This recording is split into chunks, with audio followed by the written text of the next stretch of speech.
जंतर मंतर पर छात्रों का आंदोलन, संसद में विपक्ष का हंगामा और फिर लोकसभा में एंटी पेपर लीक बिल पर जोरदार बहस। युवाओं के भविष्य से जुड़े इस मुद्दे पर सत्ता और विपक्ष आमने सामने नजर आए। जहां सरकार ने नए कानून को परीक्षा प्रणाली में पारदर्शिता का बड़ा कदम बताया, तो वहीं विपक्ष ने पेपर लीक और छात्र आंदोलन को लेकर सरकार को कटघरे में खड़ा किया। देखिए।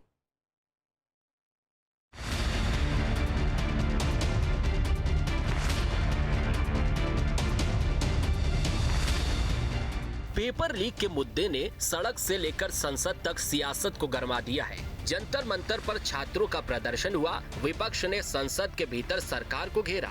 कई दिनों तक सदन में हंगामा होता रहा।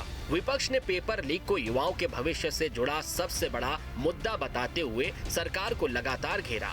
लोकसभा और राज्यसभा में जमकर हंगामा हुआ, नारेबाजी हुई और कई दिनों तक सदन की कार्यवाही बार बार बाधित होती रही। राजनीतिक घमासान के बीच लोकसभा में एंटी पेपर लीक बिल पर चर्चा हुई। सरकार की प्रतिबद्धता का आप इसी बात से अनुमान लगा सकते हैं कि इसी विधेयक के लाने के साथ ही साथ हमारे लॉ मिनिस्टर साहब की ओर से भी एक प्रस्ताव जारी कर दिया गया कि वक्त ज़ाया ना हो तो ये जो स्पेशल फास्ट ट्रैक कोर्ट्स है इनको स्थापित करने का भी क्रम साथ ही साथ प्रारंभ किया जाए। उसमें दिल्ली, मुंबई, कोलकाता, मध्य प्रदेश, बिहार, उत्तराखंड में पहले ही इन्होंने गठित कर दिया है और आने वाले दिनों में बाकी स्थानों पर भी। लोकसभा में एंटी पेपर लीक बिल पर चर्चा के दौरान सियासी वार पलटवार भी जमकर देखने को मिला।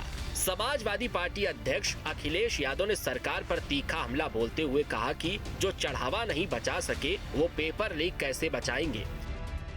मैं इमरजेंसी को तो नहीं देखा हूं, लेकिन इमरजेंसी में क्या क्या हुआ है वो अभी दिल्ली की राजधानी में भी देखने को मिल गया है।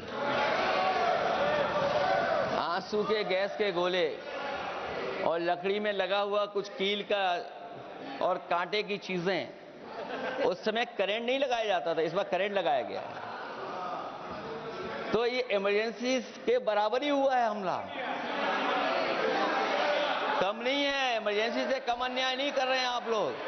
और याद करिए अध्यक्ष महोदय, अगर इमरजेंसी इन्हें याद आ गई है, अगर इमरजेंसी अध्यक्ष महोदय ने याद आ गई है तो इमरजेंसी के बाद भी परिवर्तन हुआ था और हमें भरोसा है कि इसके बाद भी परिवर्तन होगा। लेकिन आपको भगवान भी माफ नहीं करेंगे क्योंकि आप चढ़ावा चोरी में शामिल हुए हैं।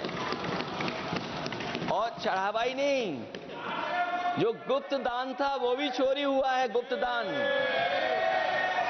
और ये पाप की श्रेणी में नहीं आता है, महापाप की श्रेणी में आता है।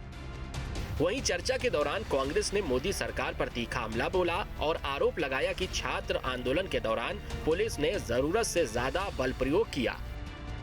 देश के युवाओं पर पैलेट गन्स और AK-47 चलवाने की क्या आवश्यकता थी? क्या वे आतंकवादी थे? क्या आतंकवादी हैं?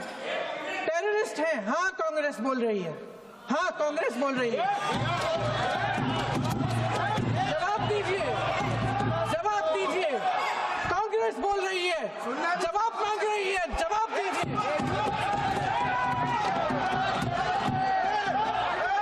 कौन जवाब देगा? कौन जवाब देगा? गृह मंत्री जी जवाब देंगे। किसने ऑर्डर दिया?